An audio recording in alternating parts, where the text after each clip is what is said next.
امر واقعہ یہ ہے کہ قربانی کا یہ دور بہت ہی وسیع ہے. وقتی طور پر ہماری نظریں کسی خاص قربانی کے حصے کی طرف پر مرکوز ہو جاتی رہی ہیں، لیکن جس طرح لائم لائٹ بدلتی ہے، روشنی کے توجہ کا مرکز پھرتا رہتا ہے، اسی طرح خدا تعالیٰ پاکستان میں قربانیوں کے دائرے بدلتا چلا جا رہا ہے. کبھی ایک دائرے میں قربانی کی توفیق مل رہی ہے، پھر وہاں سے روشنی، اللہ تعالیٰ کی تقدیر کی روشنی ہٹتی ہے اور کسی اور جگہ فوکس کر دیتی ہے، پھر وہاں بکثرت جماعت کو قربانیوں کی توفیق ملتی ہے، پھر وہاں سے وہ روشنی کسی اور سعادت مند جگہ کو عطا ہوتی ہے اور وہاں لوگ قربانیوں سے برکتیں حاصل کرتے ہیں. تو ایک بہت ہی وسیع کہانی ہے، اور گزشتہ 2-3 سال کے اندر پاکستان کا کوئی حصہ ایسا نہیں رہا جہاں اللہ تعالیٰ نے بڑے پیمانے پر جماعت کو خدمت اور قربانی کی توفیق عطا نہ فرمائی ہو. سندھ میں دیکھیے، تھرپارکر کے علاقے میں کنڈری کی گلیوں میں کس طرح نوجوان ذلیل کیے گئے، بظاہر گلیوں میں گھسیٹے گئے، بے ہوش ہو کے گرے، وہاں مار کھا کھا کے جیلیں بھر دی گئی ان سے. عمر کوٹ کی جیل بھری گئی، وہاں جگہ ختم ہو گئی تو مٹھی کی جیل میں پہنچایا گیا، میرپور خاص میں قیدی منتقل کیے گئے. ایک بڑے وسیع پیمانے پر وہاں قربانی دی گئی. اب ان سب کو آپ کا یہ محبت بھرا تحفہ کیسے پہنچایا جاتا؟ اس ذریعے سے اللہ تعالیٰ نے توفیق عطا فرمائی کہ ان سب کو خدا تعالیٰ کی اس تقدیر نے آپ کا یہ تحفہ پہنچا دیا، اور ہمیشہ ہمیشہ کے لیے ان کی طرف سے اقوام عالم کو قرآن کریم کا تحفہ ملتا رہے گا. پھر کراچی ہے، نہ صرف یہ کہ کراچی نے باہر جا کر اس عظیم شان دور میں بہت ہی غیر معمولی خدمت کی توفیق پائی، بلکہ کراچی میں بھی بکثرت نوجوان ہیں جنہوں نے قید و بند کی صعوبتیں محض اس وجہ سے برداشت کی کہ کلمہ طیبہ سے ان کو محبت تھی، اور اس محبت سے کسی قیمت پر بھی الگ ہونے کے لیے تیار نہیں تھے. سکھر میں جو واقعات ہوئے، سکھر کی جیلوں میں جو واقعات ہوئے، ان سے آپ واقف ہیں. آج بھی ہمارے 2 نوجوان احمدی مخلصین یہاں موجود ہیں جنہوں نے نہایت ہی خوفناک اذیتیں کلمے کی محبت کی وجہ سے سکھر کی جیلوں میں برداشت کی ہیں، یا پولیس کی حوالات میں تکلیفیں برداشت کی ہیں. غیر معمولی طور پر اللہ تعالیٰ انہیں حوصلے بخشتا رہا، صبر عطا فرماتا رہا، اور سکھر کی گلیوں میں بار بار احمدی مخلصین کا خون بہایا گیا ہے. یہ سب لوگ، ان سے تعلق رکھنے والے سارے لوگ اس بات کے حقدار تھے کہ جماعت ان کو ایک محبت بھرا پرخلوص تحفہ پہنچاتی، اور اس ذریعے سے یہ ان کو تحفہ خدا تعالیٰ نے پہنچا دیا. پھر نواب شاہ ہے، حیدرآباد ہے، خیرپور ہے، ایک کے بعد دوسرے ضلع کی طرف نگاہ کریں، کسی نہ کسی رنگ میں اللہ تعالیٰ نے ہر ضلع کو قربانیوں کی توفیق بخشی ہے، اور ہر جگہ جماعت بڑے ہی صبر کے ساتھ اور استقلال کے ساتھ اور جواں مردی کے ساتھ قربانیاں پیش کرتی چلی جا رہی ہے. پھر یہ جنوب سے چلنے والی ہوا شمال میں داخل ہوئی، اور کبھی ایسا ہوا کہ شمال سے چلی اور جنوب کی طرف چل پڑی. تو یہ رخ قربانیوں کی ہواؤں کا اسی طرح جاری رہا ہے بڑے لمبے عرصے تک.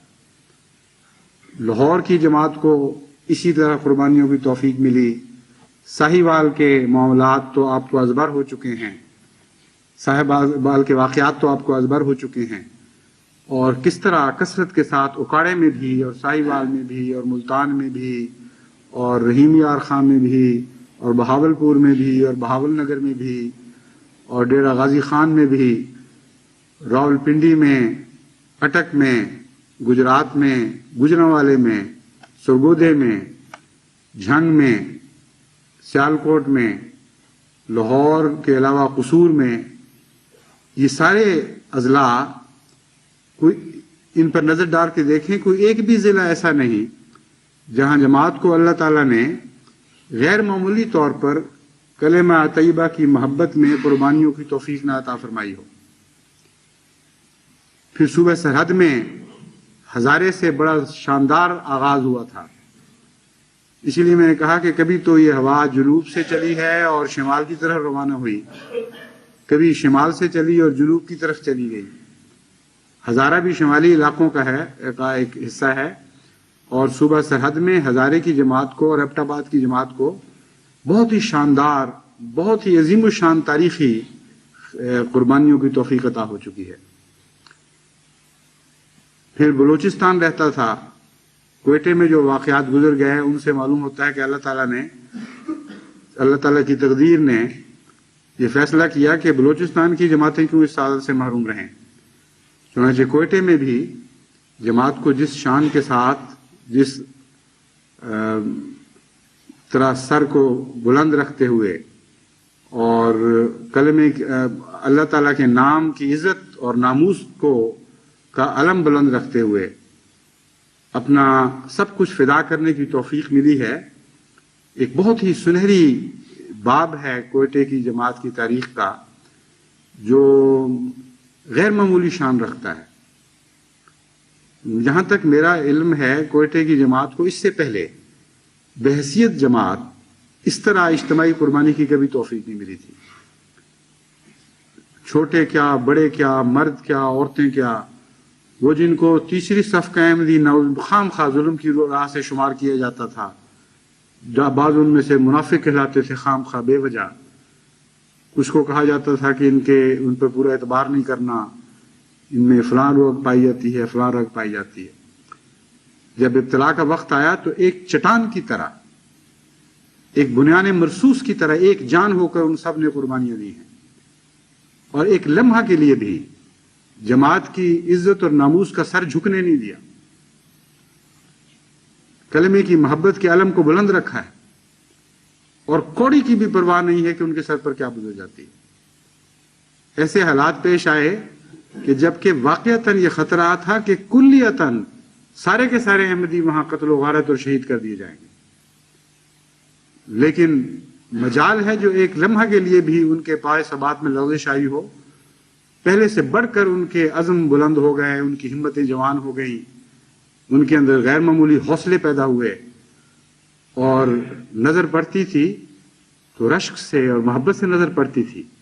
کہ خدا کی شان ہے کہ کوئٹے سے خدا تعالیٰ نے ایسی شاندار جماعت عطا فرما دی۔ وہ پہلے ہی تھی، لیکن خدا کی تقدیر ان کے چھپے ہوئے جوہروں کو نمایاں کرنا چاہتی تھی، چنانچہ اس دور میں وہ سارے چھپے ہوئے جوہر نمایاں ہو گئے۔ پھر اب دوبارہ پشاور کی صوبہ سرحد کی طرف اس ہوا نے رخ کیا، اور مردان میں احمدی خاتون کو بڑی شاندار قربانی کی توفیق عطا ہوئی ہے۔ خالصتاً للہ، عبادت کی خاطر وہ خاتون قتل کی گئی ہیں، اور اللہ تعالیٰ فرماتا ہے کہ وہ مقتول نہیں ہیں، مردہ نہیں ہیں، ہمیشہ کے لیے زندہ ہو گئی ہیں۔ اس ساری تاریخ کو اگر آپ سمیٹنے کی کوشش کریں تو سمیٹا نہیں جائے گا۔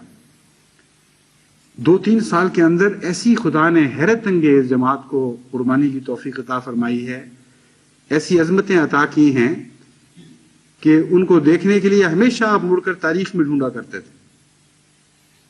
اب آنے والی نسلیں آپ میں ڈھونڈا کریں گی،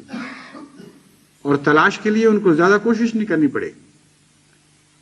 آپ تو آج آسمان کو قربانیوں کے ستاروں سے بھر چکے ہیں اور بھرتے چلے جا رہے ہیں۔ یہ زور بازو سے نصیب ہونے والی سعادت نہیں ہے، یہ خدا کی خاص عطا ہے، اور جتنا بھی اللہ تعالیٰ کا شکر ادا کیا جائے اتنا ہی کم ہے۔ میں تو جب اس مضمون پر غور کر رہا تھا تو مجھے ولی دکنی کا یہ شعر یاد آ گیا کہ چلی سمت غیب سے ایک ہوا، کہ چمن سرور کا جل گیا، مگر ایک شاخ نہال دل، جسے غم کہیں سو ہری رہی۔ امر واقعہ یہ ہے کہ یہ ہوا جو جنوب سے چلی یا شمال سے چلی، اس نے شمال کا رخ کیا یا جنوب کا رخ کیا، ایک ایسی ہوا تھی جس نے احمدی چمن کے سرور کو واقعی جلا دیا۔ بہت ہی بے چینی پیدا کی، بے کیف کر دی زندگی، بے کیف کر دیا زندگی کو، ان معنوں میں کہ ہر روز جماعت اپنے کسی بھائی، اپنی کسی بہن، اپنے کسی جدا ہونے والے کے دکھ کو محسوس کرتی تھی،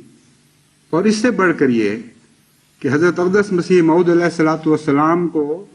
نہایت ہی گندی اور ذلیل گالیاں دی جاتی تھیں، اور جماعت کو صبر کی تلقین تھی، کوئی اس کے مقابل پر کچھ نہ کہہ سکتا تھا، نہ کر سکتا تھا۔ روزانہ احمدی گھروں تک یہ آوازیں، گندی آوازیں پہنچائی جاتی تھیں، اخباروں کے منہ کالے کر دیے جاتے تھے، اور یہ ایک دن کا یا 2 دن کا ابتلا نہیں تھا،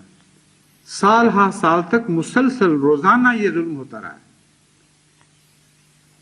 بس یہ کہنا ہرگز بے جا نہیں کہ ایک ایسی ہوا چلی ہے جس سے جماعت احمدیہ کے سرور کا سارا چمن جل گیا، لیکن ایک شاخ نہال دل باقی رہی ہے، وہ کلمہ طیبہ کی محبت کی شاخ نہال ہے۔ یہ ساری ہوائیں جنہوں نے سرور کے ہر چمن کو جلا کر خاکستر کر دیا، احمدی دلوں سے کلمہ طیبہ کی پاک شاخ نہال کو کوئی نقصان نہیں پہنچا سکی۔ وہ شاخ نہال دل بڑھتی رہی، اس کی احمدی اپنے خون سے آبیاری کرتے رہے، اس پر آنچ نہیں آنے دی۔ اور آپ دیکھیں گے کہ یہی شاخ نہال دل ہے جو تمام دنیا میں ایک تنومند درخت کی صورت میں ابھرنے والی ہے۔ اس کی شاخیں سارے عالم سے باتیں کریں گی، زمین کے کناروں تک پہنچیں گی۔ یہی ہے جو آپ کے مستقبل کی ضمانت ہے، یہی وہ شاخ نہال ہے، کلمہ طیبہ کی محبت کی شاخ نہال، جس نے لازماً غالب آنا ہے اور ساری دنیا کو اپنی چھاؤں تلے لے لینا ہے۔ تمام دنیا کے پرندے اس میں ان کی شاخوں پر بیٹھیں گے، اس سے روحانی رزق پائیں گے، گرمی اور سردی سے بچیں گے، اور اللہ کی تسبیح اور تحمید کے گن گائیں گے۔ اور جب ساری دنیا اس شاخ نہال کے عظیم الشان بننے والے درخت کی چھاؤں تلے آ جائے گی، تو ان سب کی دعائیں، ان کی سب کے حمد، ان سب کے خدا کی محبت میں گائے جانے والے گیتوں میں آپ کے دلوں کی آواز شامل رہے گی۔ خدا کی تقدیر کبھی آپ کو نہیں بھولے گی۔ ان کے ہر دل سے اٹھنے والے نغمے میں آج کے احمدیوں کے دل کی گریہ وزاری شامل رہے گی، اور خدا کی پیار کی نظر سب سے زیادہ ان گریہ وزاری کے رگوں پر پڑے گی جو ان اٹھنے والے نغموں کے وجود میں شامل ہو چکی ہوں۔ بڑا ہی مبارک دور ہے، بڑا ہی سعید دور ہے، اور ایسی سعادتیں آپ کو نصیب ہو رہی ہیں جو کبھی نہ ختم ہونے والی ہیں۔ اس لیے ایک لمحہ کے لیے بھی حوصلہ نہیں ہارنا۔ یہ نہیں کہ میں کسی تھکاوٹ کے آثار دیکھ رہا ہوں، میں تو دن بدن پہلے سے زیادہ مضبوط تر ہونے والے عزم کو دیکھتا چلا جا رہا ہوں۔ میں جانتا ہوں کہ جماعت میں ایک حیرت انگیز انقلابی تبدیلی پیدا ہو رہی ہے، نئی مضبوطی پیدا ہو رہی ہے، نئی توانائی آ رہی ہے، لیکن اس کے باوجود میرا کام ہے کہ وقتاً فوقتاً آپ کو پھر بھی یہ یاد دلاتا رہوں کہ صبر کے ساتھ اب قائم رہنا ہے اس راہ پر، ایک لمحہ کے لیے بھی اپنے پائے ثبات میں لغزش نہیں آنے دینی، اپنے عزم کو سر کو جھکنے نہیں دینا، اپنی ہمتوں کو کوتاہ نہیں ہونے دینا، نہ تھکنا ہے نہ ماندے ہونا ہے، جو کچھ دنیا کے بس میں ہے وہ کرتی چلی جائے۔ جماعت احمدیہ اللہ تعالیٰ کے فضل سے شاہراہ اسلام کی ترقی کی راہ پر ہمیشہ آگے ہی بڑھتی چلی جائے گی اور آگے بڑھتی چلی جائے گی۔